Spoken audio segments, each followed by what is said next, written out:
Hello friends, നമ്മുടെ പുതിയ വീഡിയോയിലേക്ക് എല്ലാവർക്കും സ്വാഗതം. നല്ല സോഫ്റ്റ് ആയിട്ടുള്ള ഒരു ഗോതമ്പ് പുട്ടിൻ്റെ, അതും സ്പെഷ്യലാണ്, കറിയൊന്നും ഇല്ലാതെ നമുക്ക് കഴിക്കാൻ പറ്റിയ ഒരു പുട്ടിൻ്റെ വീഡിയോ ആണ് നമ്മളിന്ന് ചെയ്യുന്നത്.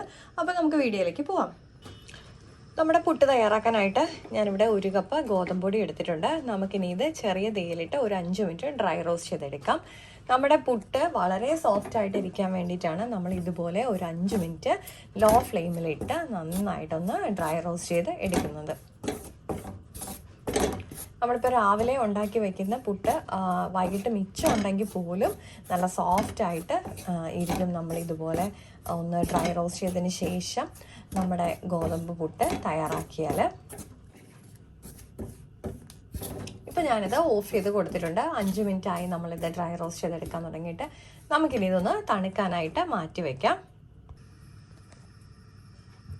അപ്പം നമ്മുടെ പുട്ടിലേക്ക് ചേർക്കാനുള്ള മസാല പ്രിപ്പയർ ചെയ്യാം. അപ്പം അതിനായിട്ട് നമുക്ക് ലേശം വെളിച്ചെണ്ണ ഒഴിച്ചു കൊടുക്കാം. ഇതിലേക്ക് ഞാൻ കടുക് ചേർത്ത് കൊടുത്തിട്ടുണ്ട്. നമുക്കിനി ഒന്ന് കടുക് പൊട്ടിച്ചെടുക്കാം.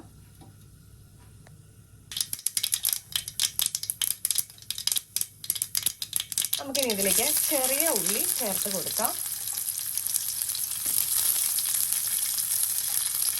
നമുക്ക് സവാളയാണ് ഉള്ളതെങ്കിൽ അത് ചെറുതായിട്ടൊന്ന് അരിഞ്ഞ് ചേർത്ത് കൊടുത്താൽ മതി. പക്ഷേ നമ്മുടെ ചെറിയ ഉള്ളിയാണ് ഇതിന് ടേസ്റ്റ് കൂടുതൽ.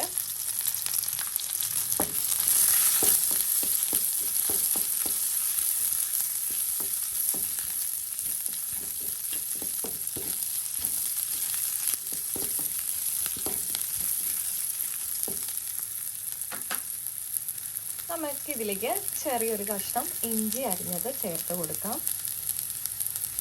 അതുപോലെ 2 പച്ചമുളക് അരിഞ്ഞതും കൂടെ ചേർത്ത് കൊടുക്കാം. ലേശം കറിവേപ്പില അരിഞ്ഞതും കൂടെ ചേർത്ത് കൊടുക്കാം. ഇത് നന്നായിട്ടൊന്ന് വഴറ്റിയെടുക്കാം.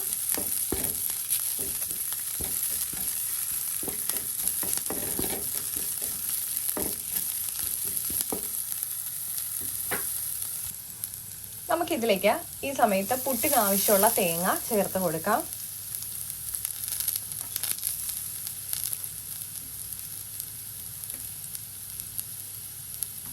ഇതിലേക്ക് നമ്മുടെ പുട്ടിന് ആവശ്യത്തിനുള്ള ഉപ്പ് നമ്മുടെ ഈ മസാലയിലേക്കാണ് ചേർത്ത് കൊടുക്കേണ്ടത്. അപ്പോൾ അതിനായിട്ട് ഞാനിത് ചേർത്ത് കൊടുത്തിട്ടുണ്ട്.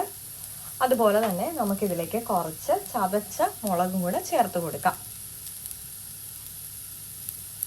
നമ്മുടെ എരിവ് അനുസരിച്ചിട്ടാണ് ഇതൊക്കെ ആഡ് ചെയ്ത് കൊടുക്കേണ്ടത്. അപ്പം നമുക്കിനി ഇതൊന്നുകൂടെ വഴറ്റിയെടുക്കാം.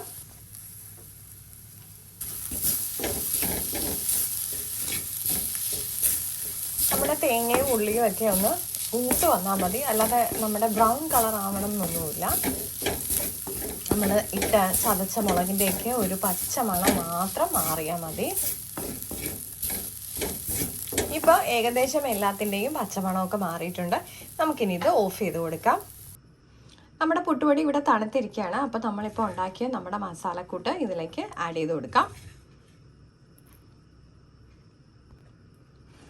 ഇപ്പം ഞാൻ നമ്മുടെ മസാലകളൊക്കെ ഇതിനകത്തോട്ട് ആഡ് ചെയ്ത് കൊടുത്തിട്ടുണ്ട്. നമുക്ക് ഇങ്ങനെ ജസ്റ്റ് ആദ്യം ഇതൊന്ന് കൈകൊണ്ട് മിക്സ് ചെയ്ത് കൊടുക്കണം. അതിന് ശേഷം വേണം നമുക്കിതിലേക്ക് ആവശ്യത്തിനുള്ള വെള്ളം തളിച്ച് നമുക്കിതൊന്ന് പുട്ടിൻ്റെ പരുവത്തിനായിട്ട് നനച്ച് എടുക്കാൻ വേണ്ടിയിട്ട്.